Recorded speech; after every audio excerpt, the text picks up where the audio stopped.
আমাদের প্রত্যেকটা গুঁড়া আইটেম আমরা চেষ্টা করি সবসময় খুব ভালোভাবে পরিষ্কার করে ওয়াশ করে ধুয়ে রোদে শুকিয়ে তারপর গুঁড়া করে আপনাদের কাছে পাঠানোর জন্য। সেম কাঁচা হলুদও এরকম বাজার থেকে এনে খুব ভালোভাবে পানি দিয়ে ওয়াশ করে দেন এটাকে কেটে রোদে শুকিয়ে তারপর নিজেরাই বাসায় গুঁড়া করি।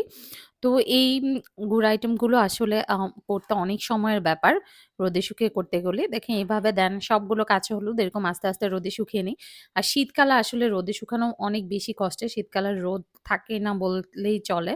তো যতটুকুই রোদ পাই এর মধ্যেই চেষ্টা করি। কিন্তু প্রপার রোদ না থাকলে আবার দেখা যায় কালার সুন্দর আসে না বা আইটেমগুলো নষ্ট হয়ে যায়।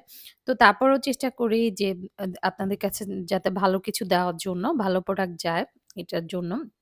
তো আলহামদুলিল্লাহ এই কাঁচা হলুদগুলো শুকানোর পরে দেন আমরা নিজেরাই এটাকে বাসায় গুঁড়ে আমাদের আমাদের প্রত্যেকটা আইটেমে আমরা বাসায় গুঁড়া করি বেশিরভাগ আইটেম। বাট কিছু, কিছু শক্ত আইটেম আছে যেটা আসলে বাইরে মেশিন দিয়ে গুঁড়া করলে গুঁড়া না করলে হয় না। বাসায় ওটা পসিবল হয় না।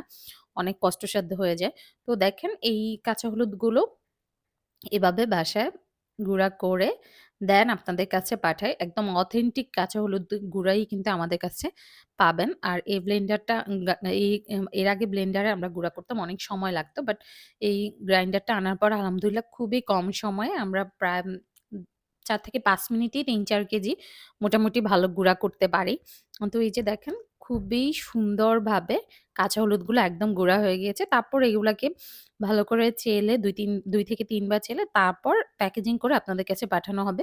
তো আমাদের কাছে কিন্তু সবসময়ই খুবই ভালো প্রোডাক্ট পাবেন। আলহামদুলিল্লাহ চেষ্টা করব সবসময় আপনাদেরকে ভালো কিছু দেওয়ার জন্য। তো অর্ডার করতে চাইলে আমাদের পেজে ইনবক্সে বা WhatsApp এ অর্ডার করতে পারেন।